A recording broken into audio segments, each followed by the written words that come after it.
Okay, we're going to be looking at coordinates, but coordinates where we've got to kind of solve problems, and they involve shapes, so you need to know a bit of properties of shapes here. Okay, so we've got three coordinates on here, A, B and C. A is at 2, 6, we've got B at 6, 3, and we've got C at 3, minus 1. So it says A, B, C, D are three corners of a square. What is the coordinate of the fourth corner? So essentially what we've got to do here is work out where the fourth corner is, obviously.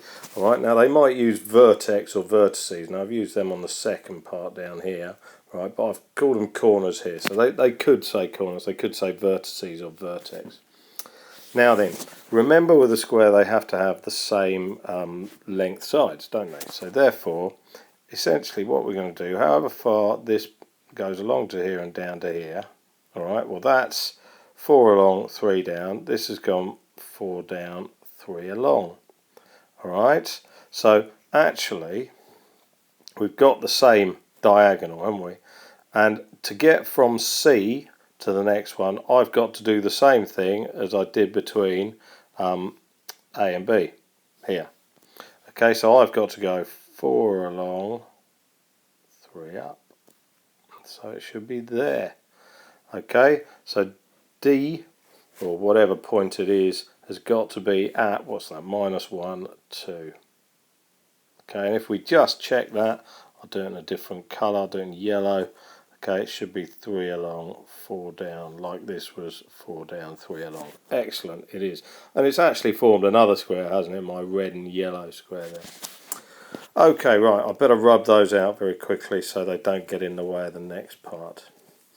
So also we need to know properties of triangles. So it says A, B and C are, A and B are two vertices of an isosceles triangle. What is the coordinate of the third vertex? So A and B. Now an isosceles triangle, okay, essentially they've got to have the same, but two sides the same, haven't they?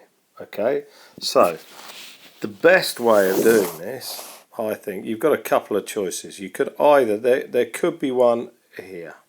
So that is one particular question, one particular answer.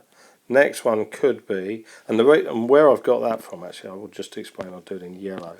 Right, it's because this is 3 down, 4 along, I've gone 3 up, 4 along. And so it's the same. So that's one way of doing it. So I could say, my blue one, okay, and I'll redraw that cross. I could say one answer is, where is it, 6, 9. That's one answer.